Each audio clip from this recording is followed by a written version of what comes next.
sedang dilakukan pembuatan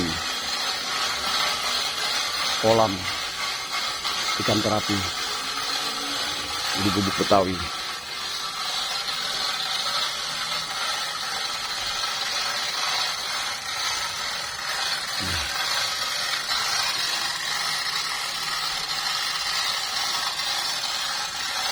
Jadi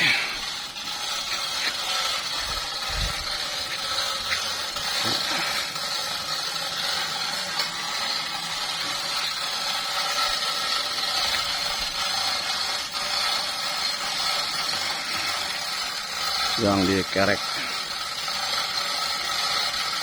coran sedang dikerek.